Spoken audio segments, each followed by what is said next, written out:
y para grabar y tal. Ya, Ujú. ya se inició la grabación. Mi gente, muy buenos días, muy buenas tardes, muy buenas noches, muy buenas madrugadas. Me siento muy feliz y obviamente contenta de tener a Psicoblog por aquí en mi canal. Como te comenté anteriormente, te conocí hace mucho tiempo en ¿cómo se dice? En las recomendaciones de cómo seducir a una mujer. Obviamente él no, sino que me salió en uno de los tantos videos que yo veía, porque me daba mucha risa, por ejemplo, Mario Luna y otras personas más hablando de la seducción para seducir a una mujer. Y yo lo veía porque realmente me daba mucha risa. Yo decía, pero qué ridículo, o sea. Y nada, hace mucho tiempo te escribí, por suerte coincidimos y me respondiste al año, pero aquí estamos y dije, déjame aprovechar el conocimiento que tiene Psicoblog para hablar sobre un tema que muy poca gente habla en profundidad y es la disforia de género. Aquí, por ejemplo, en mi país no se conoce mucho del tema. De hecho, hasta la sexualidad como tal no se plantea en la mesa como es debido. Eh, Lamentablemente, en nuestra sociedad, en República Dominicana, hay mucha, como yo le digo, inocencia interrumpida en la niñez de que unos niños de 6, 7, 8 años ven actividades sexuales porque las precariedades les impiden vivir en una casa más grande, entonces a veces se topan viendo pornografía de un familiar teniendo relaciones y demás, entonces crecen con un problema dentro de la sexualidad humana como tal, que creen que es normal comportarse como un hombre lo hace ante una mujer en la pornografía, por ejemplo. Y si en eso tenemos problemas, imagínate la disforia de género, que es algo más o menos abstracto que la gente no conoce en profundidad. Entonces, nada, te doy el espacio para que te presente a los seguidores y de antemano te doy las gracias, Álvaro. Pues bueno, el que le tiene que agradecer también soy yo, también estoy muy agradecido de estar en este espacio. Y bueno, para que aquellos que no me conozcáis, yo soy Psicoblog, me dedico a la divulgación de psicología en las redes. Me podéis encontrar perfectamente en el canal de Psicoblog, donde subo vídeos pues prácticamente todas las semanas, a raíz también de canal de Twitch, donde hago transmisiones también todas las semanas, canal secundario, donde hay fragmentos y bueno, en el resto de redes sociales, sobre todo Facebook, Instagram, Twitter, vamos, me podéis encontrar por todos lados, ¿no? Y la verdad que en cuanto a tema de disforia de género o lo que es el tema del género en sí, porque ya no solamente tratar el tema de la disforia, sino también el propio concepto de cómo estamos tratando el género en la propia sociedad, es un tema que por una parte es muy interesante, porque al fin y al cabo estamos hablando de nosotros mismos también. Hablamos también de nuestras historias personales, porque al fin y al cabo la identidad de cada uno no es más que eso, es la narrativa que nosotros formamos a partir de nuestras propias historias, nuestras experiencias, para crear esa imagen que tenemos de nosotros mismos, que va a conformar nuestra propia identidad, pero también es un tema bastante truculento, porque quieras o no, alrededor del género hay también mucha política, mucho movimiento social y muchos intereses de grupos enfrentados donde muchas veces se tergiversa muchísimo la información en búsqueda de beneficio de ciertos grupos, y también hay otra información muy veraz que muchas veces se instrumentaliza, a veces de buena manera y otras veces de mala manera. Entonces, en ese sentido, pues te devolvería la pelota y me gustaría que, bueno, que llevaras un poquito como qué es lo que realmente quieres saber, qué es lo que te interesa y tal, y a partir de ahí pues podemos indagar. Lo dicho, no es que sea un experto lo más profundo sobre el tema, pero sí es verdad que es uno de los temas que personalmente más me llama la atención, y sí es verdad que también he participado en otro tipo de debates y en otro tipo de directos con otra gente también muy culta sobre el tema, que parece que no, pero el hecho de compartir espacios con gente que incluso con opiniones diferentes sí aportan conocimiento, hace que pues bueno, vaya teniendo cierto bagaje y me sienta, no voy a decir como una eminencia, pero que por lo menos el ABC de estos términos sí pueda saber, ¿no? Ok.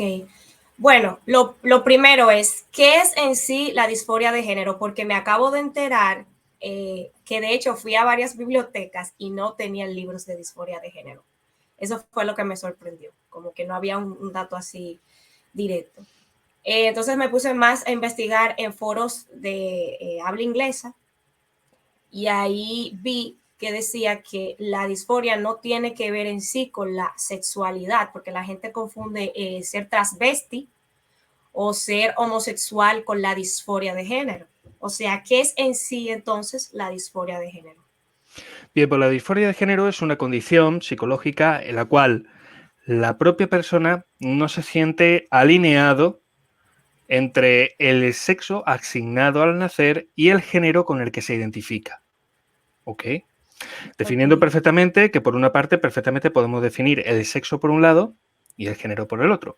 El sexo son el sexo que se te asigna al nacer básicamente es, vamos a ver, qué cromosomas tienes, qué apariencia tienes en el momento de nacimiento, pues a partir de ahí se te asigna un sexo. Vamos a eso. Para todo el Ok, mundo es lo que tenemos, ¿vale? ahí es donde te voy a interrumpir un momento, porque ahí es donde aprovechan las personas que usan la política, ok, para tergiversar muchas cosas. Te asignan, no es que el doctor o tu papá o tu mamá te asignan. O sea, biológicamente hablando, tu asignación de tu sexo, que son los genitales, es con lo que tú naces, ¿cierto? Ujú, Ok. exactamente. El sexo se asigna de esa manera, es decir, dejándonos llevar por las pistas, por los indicios y por el fenotipo que tú estás expresando en ese momento. Es algo que a lo que es a ojo de observador es obvio en principio. Ojo, es obvio en principio. Sin embargo, la propia definición de género depende de dónde la cojamos. ¿Ok? Dependiendo de dónde la cojamos, vamos a encontrar ciertos matices. Y esos matices van a ser muy importantes para entender los diferentes puntos de vista a la hora de entender los diferentes activismos que hay en cuanto al propio tema del género. Si nos fijamos, por ejemplo, en la propia definición que da la ONU, se refiere al género a ese conjunto de normas sociales, responsabilidades, reglamentos y costumbres que divide la propia sociedad entre hombres y mujeres. Por lo cual, tú tienes un género u otro asignado en cuanto la sociedad espera que te comportes y en cuanto tú interiorizas ese tipo de normas. Por lo cual, otorga una definición puramente social al aspecto del género, completamente desligado de la propia influencia sexual, que en principio desde esta definición no la tiene. Solamente son un par de constructos sociales que se asignan solamente para diferenciar diferentes roles dentro de la propia población. ¿Vale? Y a partir de ahí, pues asignamos una serie de funciones correspondientes con cada uno de esos géneros. Y a partir de ahí, pues podemos diferenciar, pues bueno, los clásicos estereotipos, los clásicos prejuicios que se generan a partir de ahí. Y claro, desde esa propia definición, si la desglosamos realmente, podemos básicamente contradecirnos nosotros mismos, incluso luchar a nivel activista contra la propia imposición de género que nos puedan asignar desde diferentes aspectos sociales. Ok, pero Bien. ¿quiénes en sí, porque siempre he escuchado, nos imponen, pero ¿quiénes en sí imponen eso parte de la cultura? Porque hay una cosa biológica y hay una cosa que es los patrones que nosotros los seres humanos nos dividimos para identificar las cosas y objetos, ¿ok? Si yo me pongo un vestido, por ejemplo, y tú te pones un vestido, eso no quiere decir que tú dejes de ser hombre biológicamente hablando. Y eso no quiere decir que yo deje de ser mujer biológicamente hablando porque me ponga un pantalón. Entonces, lo que yo he notado es que se confunde mucho el tema biológico, psicosocial y la forma de la estética como nosotros nos queramos ver. ¿Me explico? Entonces, ¿quiénes son esos factores que imponen esas diferencias? Son los pueblos que naturalmente se van formando a medida de cada sexo, dígase hombre o mujer, vaya eligiendo esas inquietudes, esas formas de vestir, forma de comportarse, ¿O alguien en sí dice, así se van a dividir los géneros? Ujú. Pues mira, es una buena pregunta, aunque sí hay que hacer diferentes matices. Ok, Para empezar, aquí estamos intentando mezclar lo que es la propia influencia biológica con la propia definición que hemos dado puramente de constructo social del género. Para eso tenemos que dar la definición que se da, por ejemplo, y que está recogida en el propio DSM, que es, copiando justamente la definición que, por ejemplo, hemos cogido de la ONU, son justamente todos esos papeles, reglas, roles interiorizados que se asignan según pues, el género masculino o femenino y que sí tiene una influencia muy grande a nivel social, pero la definición que se da desde la propia psiquiatría o desde el DSM no descarta la propia influencia biológica de los individuos, ¿ok? exacto. Por lo cual es un modelo de género o una definición de género que tiene en cuenta la propia perspectiva biopsicosocial, ¿vale? Que por ahora, de hecho, es una de las perspectivas más completas que tenemos a la hora de explicar, pues, prácticamente todos los comportamientos que tenemos a nivel social. Desde un punto de vista tenemos una perspectiva puramente sociológica, es decir, todo se puede definir en cuanto a constructos sociales, ¿vale? Que están impuestos desde las diferentes culturas y como están impuestos y son elementos aprendidos, pues se pueden desaprender y se pueden sustituir. Mientras que otra definición, que es de la que se da desde bueno, lo tomo desde el propio DSM, es una definición biopsicosocial, en la cual se tiene en cuenta perfectamente la propia influencia que te da tu propia biología, con todo lo que tiene que ver con tu acervo biológico, tus genes, tus hormonas y tal, más la influencia social y el aprendizaje que tú haces, influenciado tanto por lo social como por lo biológico. Entonces ahí cae algo muy interesante que he escuchado de las personas que sufren de disforia de género. Y es que a pesar de que se operen sus partes o no se operen, porque no necesariamente el tratamiento, porque tampoco es un tratamiento, tratamiento que cure directamente esa condición, ¿no? Que no es una enfermedad, sino una condición, psicológicamente hablando. Lo que dicen estas personas que a pesar de ellos tomar hormonas, a pesar de cambiar su sexo, siguen teniendo una lucha interiorizada contra ellos mismos. O sea, de hecho, leí también que las probabilidades de suicidio dentro de las personas que sufren de disforia de género es muy alta, un 40%, supuestamente lo leí. Entonces, lo primero es que es una lucha constante entre ellos mismos, entre lo biológico y lo que ellos realmente visualizándose, ¿no? Quieren ser. Exactamente. Lo que pasa en estos casos es, bueno, para empezar, hablando un poquito sobre el tema de la disforia, no es algo, no es una condición que veamos exclusivamente en adultos, es decir, no es algo que te pase de la noche a la mañana y que te levantes un día y dices, uy, pues me siento hoy demasiado femenino, ¿no? Para mi gusto. No. Sino que es algo que incluso se da desde niño. Es decir, la observación de los primeros casos de disforia se pueden observar incluso en el propio jardín de infancia. Niños que en sí pues, se definen a sí mismos como niñas y tienen pelea con los padres pues, diciendo que no, que ellos son niñas y que lo que quieren es vestirse con vestiditos y jugar con muñecas y tal, ¿no? Y se ve como ese papel, en principio, de niños que quieren ser niñas o niñas que quieren ser niños y por lo tanto se mezclan o juegan más con los del otro sexo, empiezan a comportarse y a adoptar ese tipo de comportamientos, ¿no?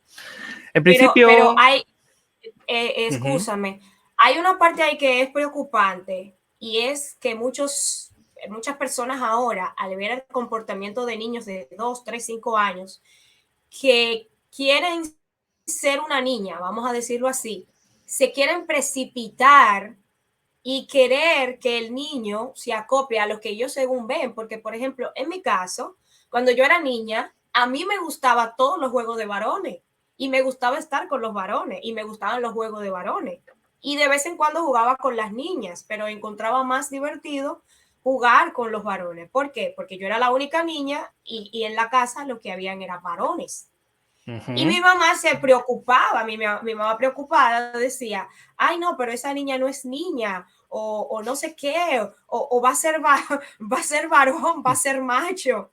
Aquí le dicen marimacho, por ejemplo. Entonces, Sí. yo te pongo mi caso de si un padre se precipita, ¿ok? Dice, pues no, pues sufre de disforia de género. En mi caso yo no sufría de ninguna disforia de género, yo me sentía bien con mi cuerpo como era. Y cuando era muy pequeña yo ni siquiera estaba pendiente a que mi sexo, porque tú sabes, los niños son un papel en blanco, ¿no? Que se van surtiendo de información. Pero es preocupante de que he notado, y más en las redes sociales, que se ven padres precipitándose a los acontecimientos de un niño que simplemente le gusta jugar con ciertos juguetes o hacer varios juegos. Justamente aquí entra, primero, el bagaje cultural y la interiorización, digamos, de estas realidades en lo que es la propia sociedad. Es decir, si nos vamos a Estados Unidos, bueno, esto es un auténtico caos, pero sí hay una serie de protocolos referentes a determinar, por ejemplo, o a evaluar la disforia de género, por ejemplo, en niños.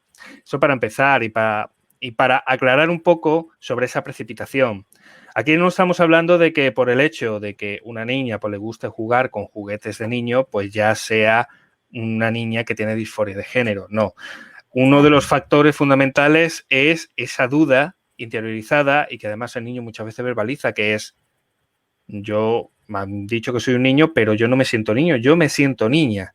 Ahí es donde está la gran diferencia y que además no es algo que tú hagas un día porque estás jugando y te disfrazas de niño y sale y pues, yo soy un niño, por hoy soy un niño. ¿Por qué? Porque estamos jugando los disfraces y tu amigo Macario pues se ha disfrazado de niña y está jugando a ser niña. No, es algo continuado, algo que se mantiene durante el tiempo, algo que lo que se dice normalmente en este vocablo es clínicamente significativo y que además genera una serie de incomodidades y de angustias en el propio niño que también son significativas en su vida diaria. Es decir, está constantemente pues, discutiendo con sus padres, que si en el colegio o lo que sea, incluso los propios profesores observan, digamos, comportamientos cada vez más acentuados y tal. Ahí es donde estamos hablando realmente de estos casos de disforia.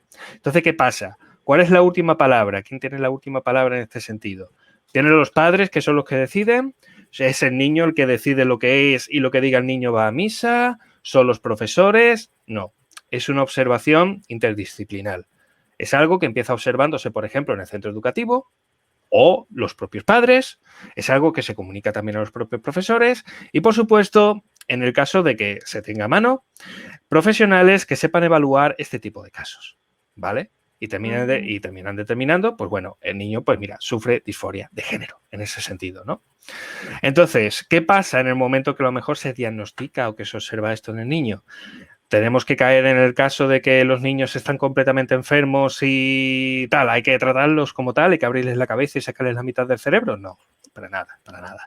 Para empezar, según la propia Asociación de Pediatría de Estados Unidos, la gran mayoría de niños a los que se los observa con la condición de disforia de género, la gran mayoría de ellos terminan superando por sí mismos, ¿vale? La disforia con el paso de los años.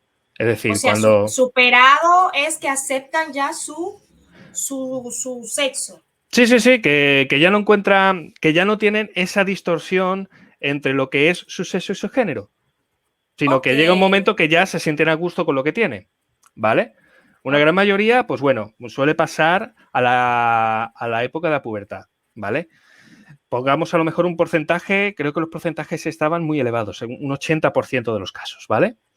De ese 80%, otro 90% en ese paso de la pubertad hacia la adolescencia también superaban por sí solos esa propia disforia, ¿vale? De hecho, es curioso porque la mayoría de estos casos, estos niños que a lo mejor sufrieron de cuando pequeños disforia y llegan a la pubertad y superan la disforia y la pubertad, la gran mayoría de ellos terminan siendo con tendencia homosexual, ¿vale? Por lo cual hay una gran discusión si es que cuando niños a lo mejor ya son homosexuales, solamente que por la falta de entendimiento, por la falta del desarrollo del cerebro, pues a lo mejor hay una especie de confusión, ¿vale? Confusión, es de estos ceceos raros que yo tengo como andaluz. Esta confusión entre lo que es la propia identificación, lo que es género, con lo que es la propia atracción sexual, ¿vale? O tiene que ver justamente por el propio desarrollo del cerebro donde eso se mezcla, ¿vale? Y en el momento de que tú ya empiezas a avanzar en tu propio desarrollo, llegas a la pubertad, que es la segunda explosión más fuerte en cuanto a cambios hormonales en el cuerpo, y cuando ya se empieza a definir muchísimo mejor el cerebro, eso ya toma lugar y por lo tanto ya eres capaz de distinguir perfectamente lo que es tu imagen real, es decir, lo que es tu género con tu sexo, sentirte alineado y también empezar a redefinir tu propia orientación sexual, ¿vale? Que según ciertos estudios, que todavía no es nada concluyente, pero según ciertos estudios, los núcleos cerebrales, que de hecho son muy pequeños, pero ahí están los núcleos cerebrales correspondientes a la propia identificación con el género y con la propia orientación sexual, la verdad que están bastante próximos. ¿Vale? Entonces, de ahí está la sospecha. Es cierto que el cerebro se termina de desarrollar. Eso yo lo leí en un libro de neurología, que se termina de desarrollar entre los 15 y 16, 17 años. Con 15, 16 años, tú ya tienes el cerebro completo, pero no significa que esté al 100% desarrollado. De hecho, el final de la vida del desarrollo del cerebro suele estar entre los... Bueno, dependiendo de dónde lo cites, pero suele estar entre los 20, 22 años, algunos citan ya con conclusión final hasta los 25, porque aunque tú tengas ya todas las partes definidas de tu cerebro, tú lo que tienes todavía son como las neuronas... Las neuronas están desnudas, por decirlo de alguna manera, ¿vale? Necesitan están alborotadas. No tanto alborotadas, sino que necesitan lo que se llama una capa de mielina, ¿vale? Necesita un proceso de mielinización, ¿vale? La mielina es una sustancia que suele rodear las neuronas como si fuera un forro, ¿vale? Como si fuera una funda, que eso lo que hace es facilitar la transmisión de electroquímica entre neuronas y neuronas, la energía química que se mueve entre las neuronas, pues fluya con mucha más velocidad. Si fluye con más velocidad, hace que las conexiones entre las neuronas se refuercen más, por lo cual refuerza muchísimo mejor lo que es el aprendizaje. Y en caso de lo mejor de que fallen las neuronas, la propia mielina puede tomar como un papel sustituto temporal y sustituir la función de las neuronas. Es decir, la mielina parece que no, pero es bastante importante. Entonces, lo que nos encontramos en los cerebros de los adolescentes es que ya están completos, pueden aprender, perfectamente son capaces de comprender todas las implicaciones que tiene, por ejemplo, la vida adulta, cosa que a lo mejor los niños todavía no son capaces de hacer, pero les cuesta justamente la toma de decisiones responsables, de tomar decisiones a largo plazo, de no dejarse llevar tanto por los impulsos, que es justamente una parte del cerebro, que es justamente el lóbulo frontal, el que se encarga de ese tipo de elementos. Ahí todavía queda esa parte de desarrollo, queda esa parte de mielinización, que es lo que va a ser que a medida que vaya el propio adolescente entrando mucho más en la vida adulta, más completo lo va a tener, ¿vale? Aunque esto es... Sí, vale, esto es solamente como un dato para ir sabiendo un poco cómo se desarrolla nuestro cerebro, pero podemos volver otra vez con el tema de la propia disforia. Lo que estábamos diciendo antes, que como conclusión, muchas veces no hace falta ni siquiera como tratar al niño como tal, como si tuviera, no tanto como hacerle una terapia al niño, sino muchas veces dejar que el propio niño discurra a ver cómo va desarrollando, sí, siempre con un acompañamiento, ¿vale? Un acompañamiento psicopedagógico que vaya siguiendo de cerca la propia evolución del niño y ver cómo a lo mejor con el futuro, pues nada, el niño a lo mejor abandona esa idea por sí solo, la supera y sigue pues su desarrollo normal. A partir de ahí, pues ya está. Él mismo determinará su destino, ¿no? Y en los pequeños casos en los que aún así, llegado a la etapa adulta, sigue teniendo esos problemas de disforia de género, ahí entramos ya con los diferentes conflictos y problemas a niveles sociales, a niveles políticos y tal. Y bueno, ya no solamente en la adultez, ya incluso en la propia adolescencia nos encontramos con chavales que realmente están muy confundidos, y más en la propia adolescencia, donde todo lo correspondiente a lo puramente sexual gana una relevancia bestial. Y no solamente lo sexual, sino también todo lo que tiene que ver con la forja de tu propia identidad. Entonces se está mezclando el hambre con las ganas de comer. Y trae mucha desinformación porque la gente entonces se está clasificando tal cual su actividad sexual. Y no debería ser así porque de hecho la disforia de género como tal no es una actividad sexual.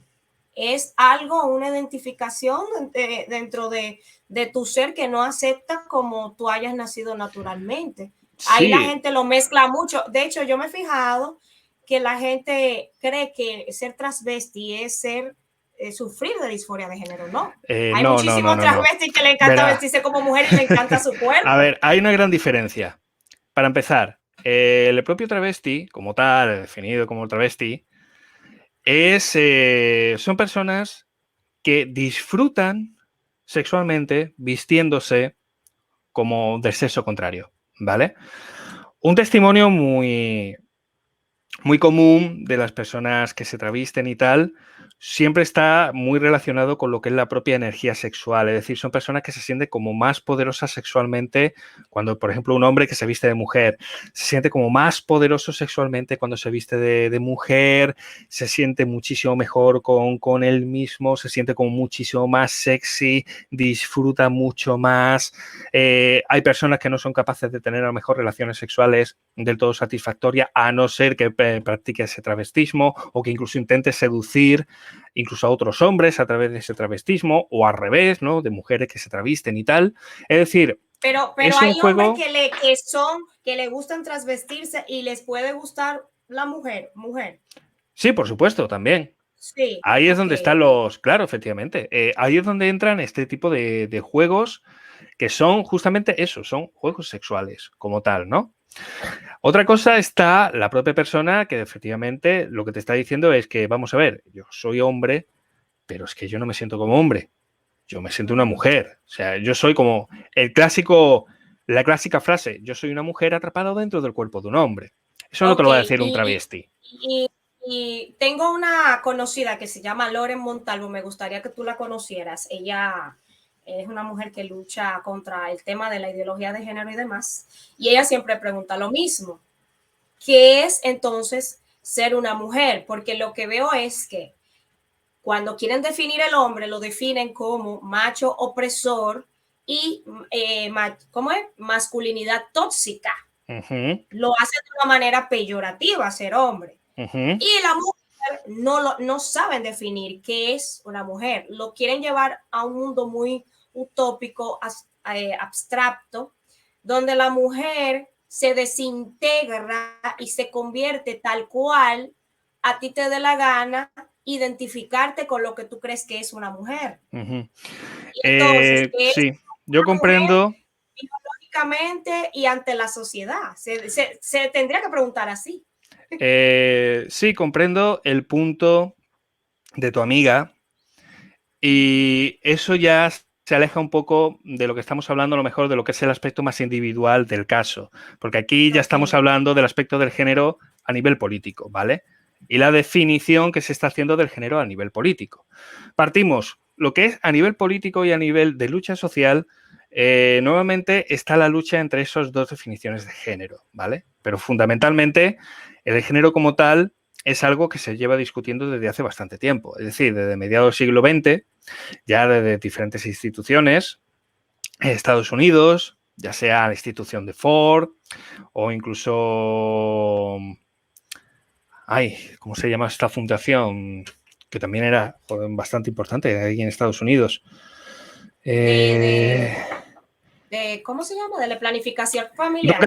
Rockefeller, vale. La asociación Ajá, Ford lo que fue. Rockefeller, asociación Ford y todo eso ya estaban asociando o estaban financiando diferentes estudios o diferentes movimientos sobre el estudio de la mujer. En su momento era el estudio de la mujer, ¿no? Ya más centrados en los años 60, años 70, cambia a ser lo que es el estudio de la mujer y pasa a ser lo que es el estudio de género. De hecho, cuando lo que era el estudio de la mujer, las referencias filosóficas que más se solían tomar eran justamente las referidas desde otros pensadores europeos de nueva izquierda, como podía ser Sartre o la propia Simone de Beauvoir, que de hecho era esposa de Sartre. Entonces, más avanzada, justamente con los propios estudios de género, las influencias venían más de pensadoras como Judith Butler, ¿vale? Que se puede conocer como una de las principales filósofas, y no solamente filósofas, sino activistas de género que hemos tenido además en esas épocas, no solamente años 70, sino además un poco más adelante, cuya influencia todavía se sigue teniendo a día de hoy, en lo cual planteaba que lo que es el tema del género en sí no era más que una representación de lo que era la opresión sistemática que sufrían las mujeres en la propia sociedad, aplicándolas sobre todo al elemento fundamental que es el tema del patriarcado, el cual no define Judith Butler, sino que el patriarcado ya definido por la propia Kate Miller, ¿vale? También en la propia época. Entonces se define el patriarcado efectivamente como un sistema opresor y además universal que mantiene esa distinción de roles dentro de la sociedad, manteniendo una posición privilegiada para lo masculino y una posición oprimida sistemáticamente para lo femenino. Entonces Judith Butler, o lo que opinaba, era que efectivamente el género formaba parte de ese sistema opresivo. Entonces lo que había que hacer para liberar, digamos, a la propia mujer no era solamente buscar unos movimientos o una situación de igualdad para esta, sino lo que había que hacer era destruir y eliminar el propio sistema del género. Es decir, que el género en sí no fuese una forma de distinguir entre los diferentes grupos en la propia sociedad. Como volvemos a ver aquí, es una posición o una definición del género puramente social, de constructos sociales, tal y como acabamos de decir antes. Aquí no hay nada de influencia de la biología. Aquí estamos tratando al ser humano como una tabula rasa que todo lo aprende exclusivamente por la influencia social. ¿Ok? Entonces, desde este punto de vista, ya no solamente se intentaba atacar sobre todo los elementos del rol de género, sino incluso muchos elementos que se considerarían incluso parte de la propia naturaleza de cada uno. Por ejemplo, una de las partes fundamentales de la naturaleza de la mujer es el hecho de poder dar a luz. Ya desde la posición de Judith Butler y posteriores se decía que lo que es el embarazo era una manera de denigrar a la propia mujer. Fíjate tú, el embarazo. Entonces, ciertos símbolos ya se empezaban a, digamos, a cuestionar y a tratar, no desde un punto de vista biológico, de función social o de función cultural, sino desde un punto de vista de lucha de poderes. ¿Ok? En el cual aquí la lucha de poderes estaba entre el género masculino y el género femenino, en el cual ahora mismo el que está ganando y el que tiene mayor prioridad es el género masculino, mientras que el que está perdiendo o el que está oprimido es el género femenino.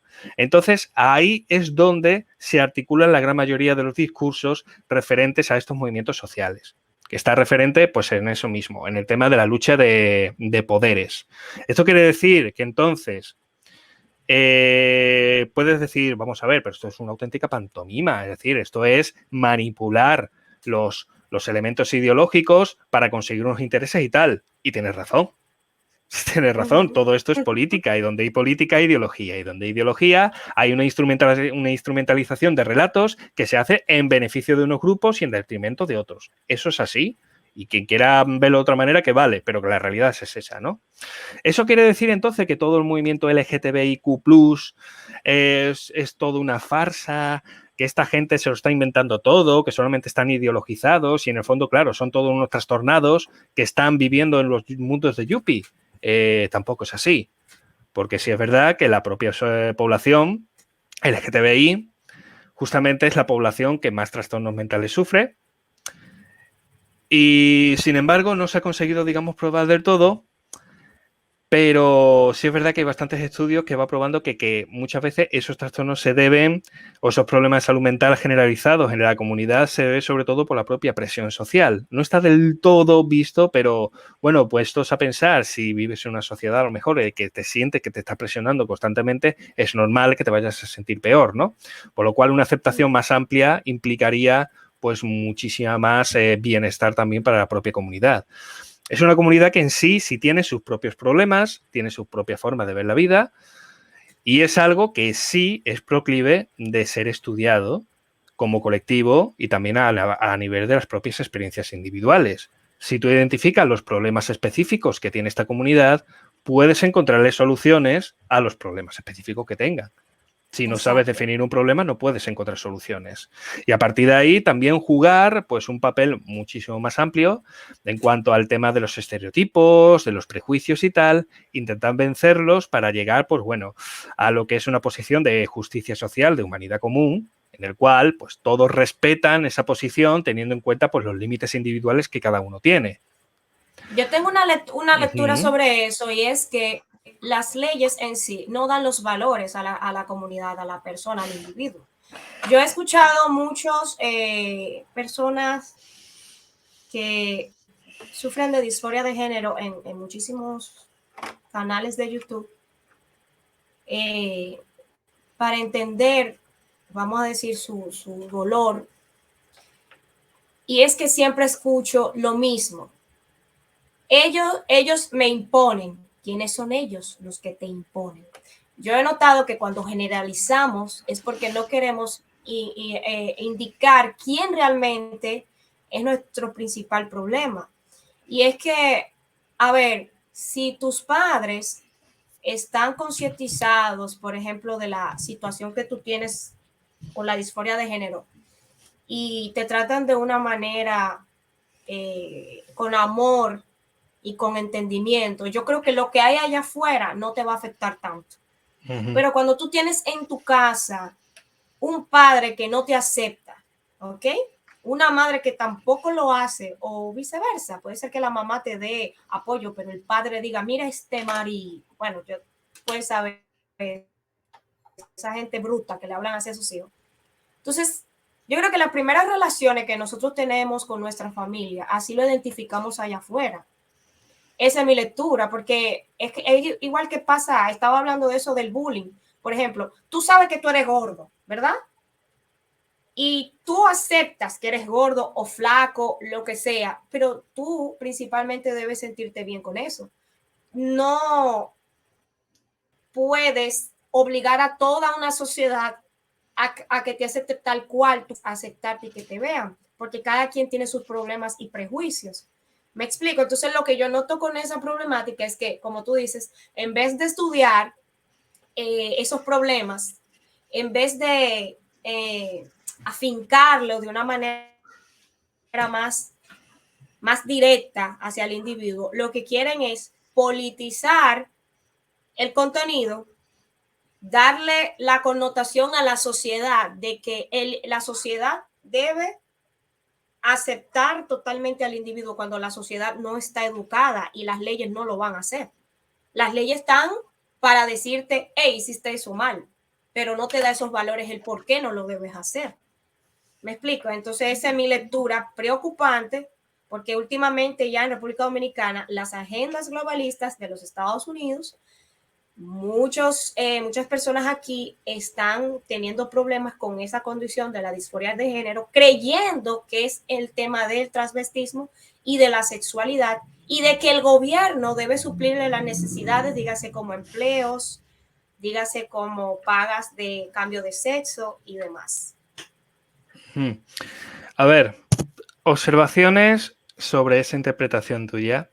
En cuanto, por ejemplo, canales con personas con disforia de género que hablan normalmente de no, pero es que a mí me imponen y tal, eso más debido a lo mejor a eso, a que no saben definir y tal, eso viene también impuesto por la, digamos, la posición política que han adoptado, en la cual están dentro, digamos, aceptan directamente de que efectivamente hay una lucha de clases, mejor dicho, ya no hay una lucha de clases, sino una lucha de poderes, en las cuales hay como una entidad maligna, llámalo patriarcado, llámalo heterociscentrismo, da igual.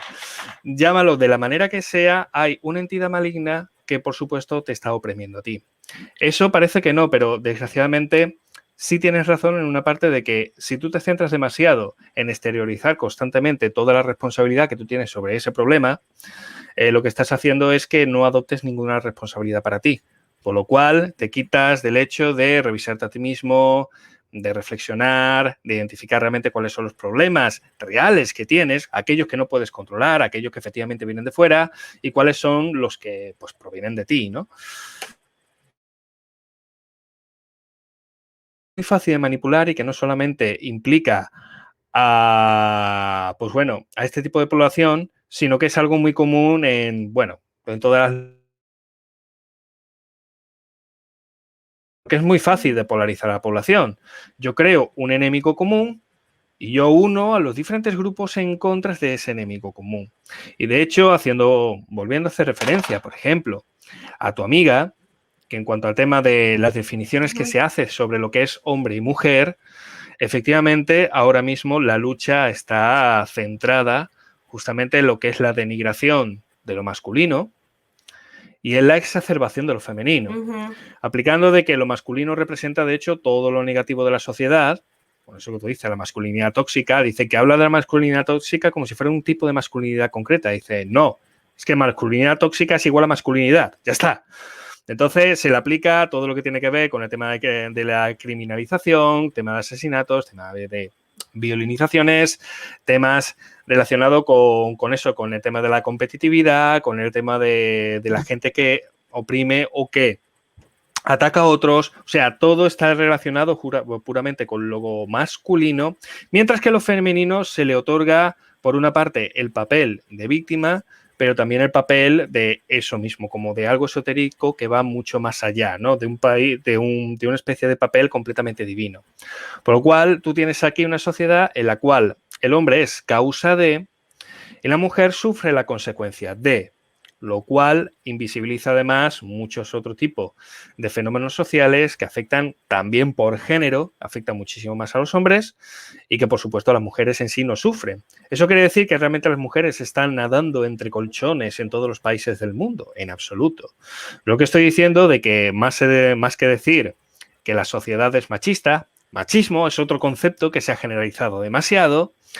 Más que decir que las sociedades, por lo menos las occidentales, son machistas, más bien se diría que las sociedades son sexistas. En el sentido de que cada sociedad le gusta tener a cada género metido dentro de sus cajones, ya sea para bien o para mal, y por supuesto, a partir de ahí producir una serie de estereotipos para con el género contrario, que al final pues termina perjudicando o beneficiando de otras maneras. Por lo cual, unos tenemos ventajas, sí, otros tenemos inconvenientes, por supuesto que sí, pero que exclusivamente sea un género el que sufre y que el otro es responsable de absolutamente todo ese sufrimiento, eso es, de hecho es un argumento completamente falaz. En ese sentido, por eso te digo que comprendo, digamos, la posición de tu amiga en cuanto a lo que es ese activismo en contra de este tipo de movimientos. Pero es que además ya no solamente es una cosa que se deba de cuestionar en este sentido, sino que es que con el tema que estamos tratando, que es con el tema del género y concretamente con la población trans, también es algo que les perjudica abiertamente en diferentes casos.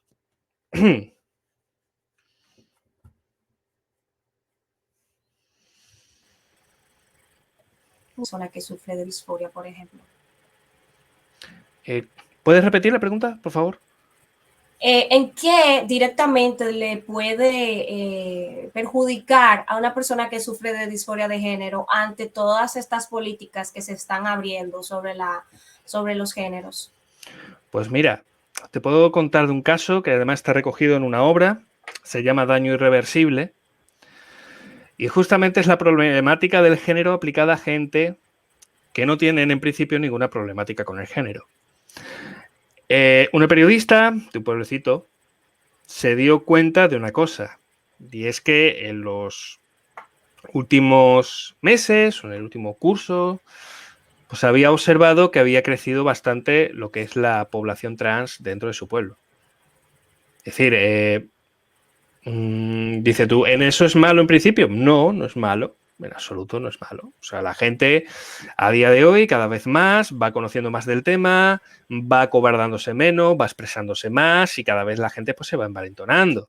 Sin embargo, le parecía demasiada casualidad porque la incidencia en sí, estamos hablando de un más o menos o a lo mejor un 1% de la población, ¿vale? De personas que se considerarían en sí trans y sin embargo te estás dando cuenta que en tu propio pueblo ya has superado con creces ese 1%. Es decir, parece ser que el 1% de todo el país lo tienes justamente en tu pueblo. Eso es mucha casualidad. Sí, porque Entonces, de hecho la estadística, y corrígeme si me equivoco, no la tengo tan exacta, pero la estadística para que un niño nazca con esa condición de disforia de género, de, qué sé yo, es que ni en uno, en un millón, es como 5 millones, uno en 5 millones de habitantes, una cosa así.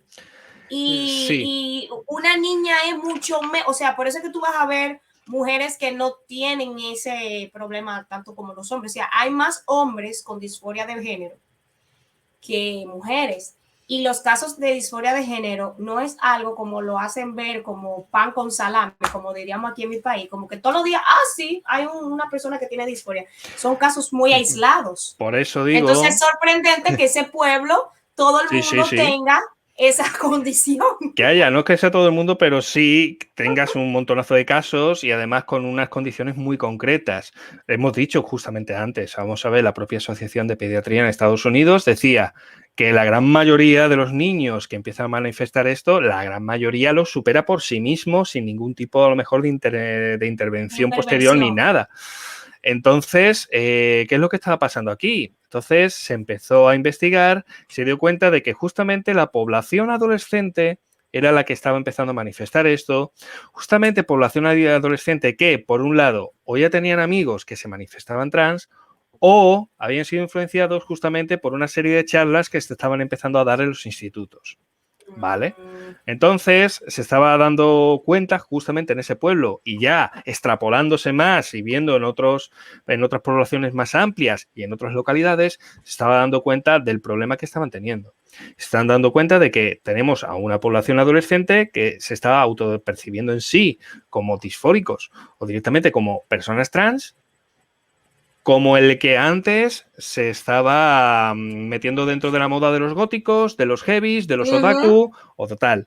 Porque mola, de Yo alguna era manera mola. metálica, yo era metal y Era metalera, ¿no? Dices tú, bueno, pero bueno, eso son cosas de chiquillos que más o menos se le puede pasar con el tiempo. Si no llega a ser que efectivamente una de las condiciones que implica el tema de la disforia es el tema de los tratamientos para adecuación de sexo. Es decir, tratamientos hormonales, tratamientos quirúrgicos y tal. Y se están viendo los padres sobrellevados porque sus hijos adolescentes estaban demandándoles ese tipo de tratamientos. Y se los estaban demandando muy fuerte. Y además estaban adoptando una serie de códigos y una serie y de rebeldía, relatos, rebeldía. ya no solamente reverdía, sino una serie de relatos que eran cada vez más agresivos y que no tenía tanto que ver con lo que es la propia autopercepción, sino prácticamente con una sumisión completa a unos ideales concretos. Entonces eso hacía preocupar muchísimo a la propia comunidad de padres de estas pequeñas comunidades, estamos hablando de pueblos incluso, de ciudades, que estaban empezando a ver que esto era un auténtico problema, que estaba pasando realmente con los niños y con este tipo de charlas, que es que no estaban transmitiendo las ideas bien, en absoluto.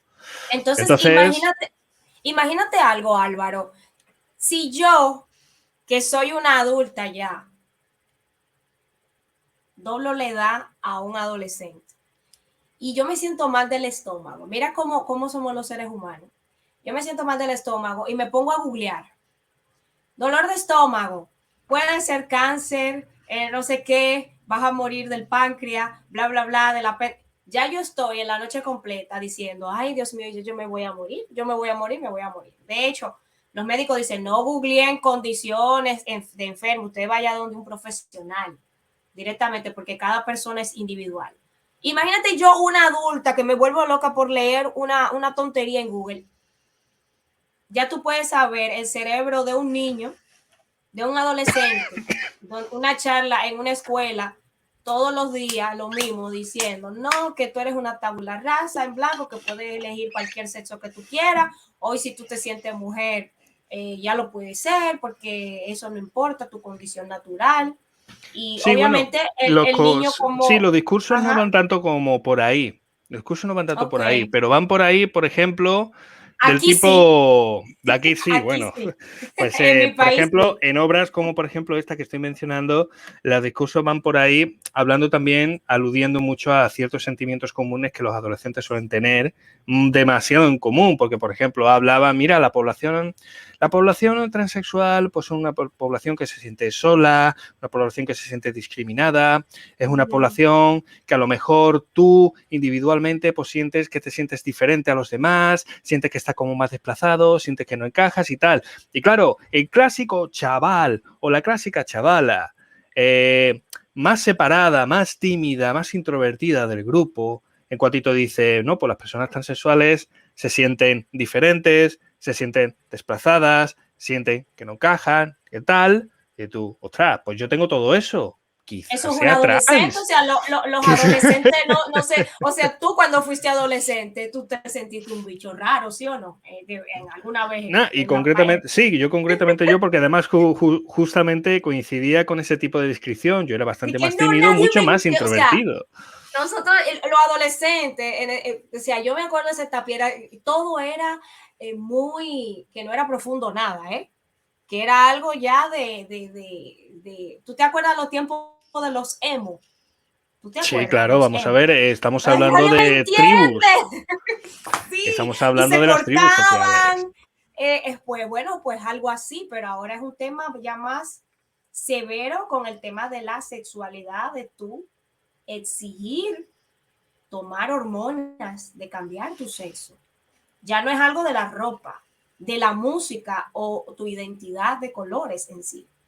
Uh -huh. Y he notado también que la gente dice, yo soy diferente. No, al final somos todos, aunque tú te sientas individual, cuando tú vas al concierto del artista que a ti más te gusta, te das cuenta que hay muchísima gente vestida como tú y que le gusta ese artista y que piensa lo mismo que tú.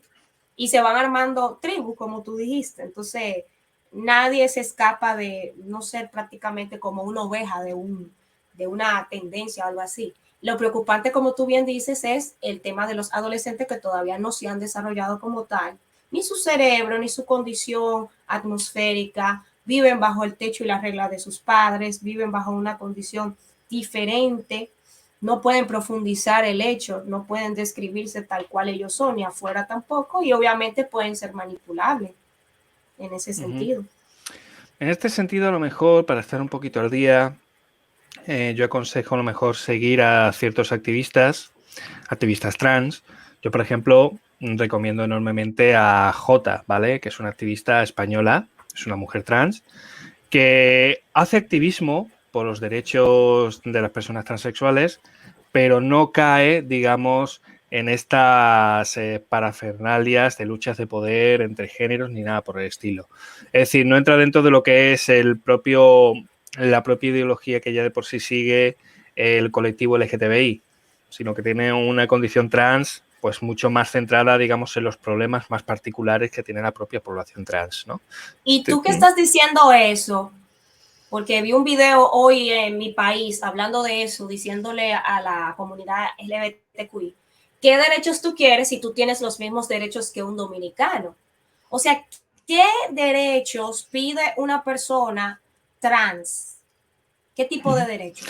Pues mira, eso ya lo desconozco un poco. Eso ya tendría que Ok. hablarse, porque ya no es lo mismo dentro de lo que te pide la comunidad, la propia comunidad LGTBI, como lo que te piden a lo mejor otras activistas alternativas que sí van a lo mejor más centradas dentro de lo que es la propia problemática.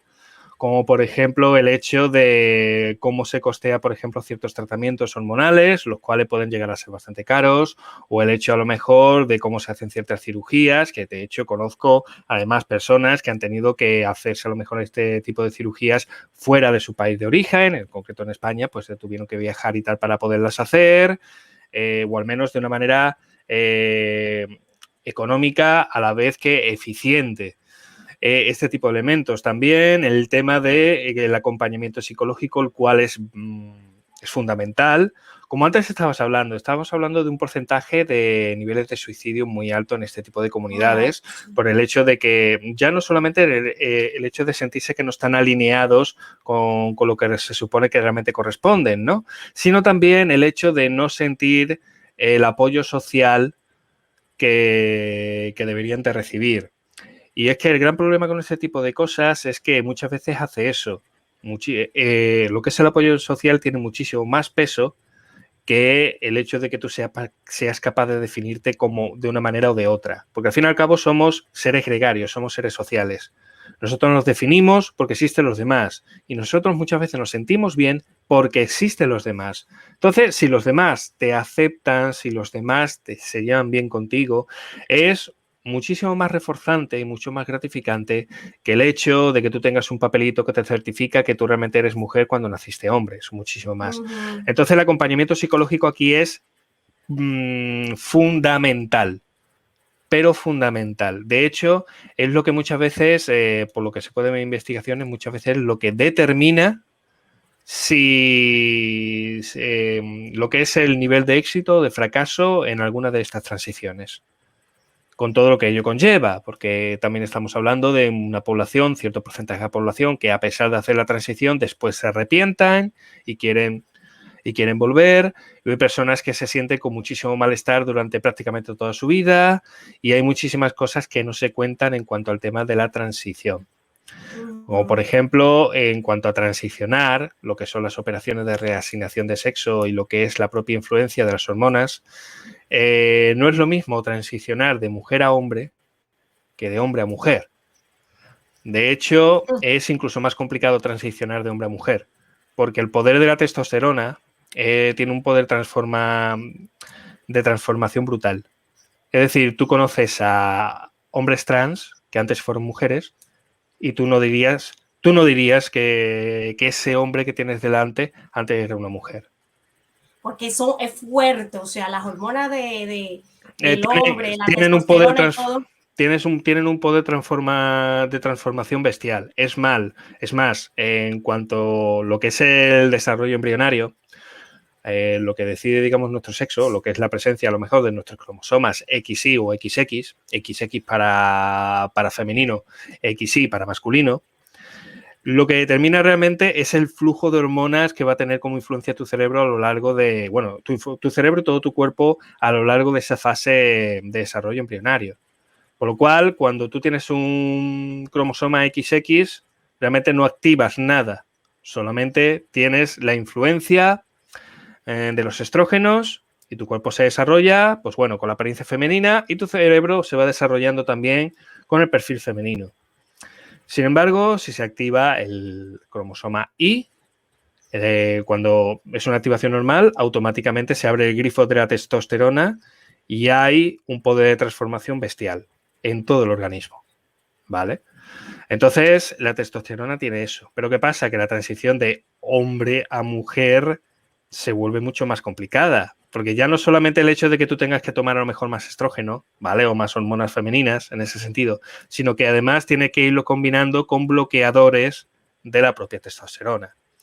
Y a ver, esto, aunque yo diga que sea más fácil y tú veas a un hombre trans y tú digas, hostia, eso es un hombretón, ¿vale? Esto no, antes no fue una mujer. No. O sea, aunque yo diga que una parte más fácil, otra parte más difícil, el sacrificio sigue siendo muy grande. El sacrificio sigue siendo muy grande. ¿Por qué? Porque independientemente de la propia sensación, tú estás obligando a toda una maquinaria a que funcione al contrario. Y eso implica no solamente un sufrimiento a nivel psicológico, sino también a nivel físico. Te vas a tener que enfrentar también a otro tipo de desafíos que de otra manera no podría Sí, he ser. visto que tienen, por ejemplo, los hombres pérdida de cabello, ansiedad, depresión cuando están en el tratamiento. Cuando se hace la transición de su sexo masculino al femenino, toda su vida tienen que seguir dilatándose con un aparato especial porque se cierra si no lo haces. Yo tengo mucho siguiendo a la comunidad trans, no la comunidad LGBTQI, sino personas que cambian de sexo, porque me topé con una venezolana hermosa que era hombre, y yo dije, pero este es más femenina que yo, y empecé a seguirla y a ver, y ella decía, no, mira, yo pasé esto, mi transición fue muy difícil, perdí mi cabello, tuve mucha ansiedad, y todavía después de 3 años de haberme hecho la transición, sigo dilatándome, me tengo que dilatar, porque si no, se cierra. Entonces, mira cómo la misma naturaleza no es que se impone, sino que ella misma prevalece ante lo que ella es. Y no por eso tengo que decirle a una persona, ay, mira, la naturaleza te hizo hombre y por eso eres hombre y no voy a aceptar que eres mujer. No, estamos hablando de un tema biológico, ¿ok? Porque una cosa es la apariencia que tú tengas y yo te vea como, ¿no? Te vea como mujer, yo no puedo ir por ahí levantando falda ni bajando bragueta para ver quién es hombre y quién es mujer. ¿Tú me entiendes? Y tampoco Sí, puedo ir por ahí gritándole a la gente si le veo bello o algo. No eres mujer, ¿ves? Eres un hombre. No, estamos hablando de que muchas temas políticos están tergiversando lo que es la apariencia, lo que es lo biológico y lo que es psicológico, porque entiendo que el ser humano es de capas. Porque, por ejemplo, está la intersexualidad, que aquí le decimos hermafrodita.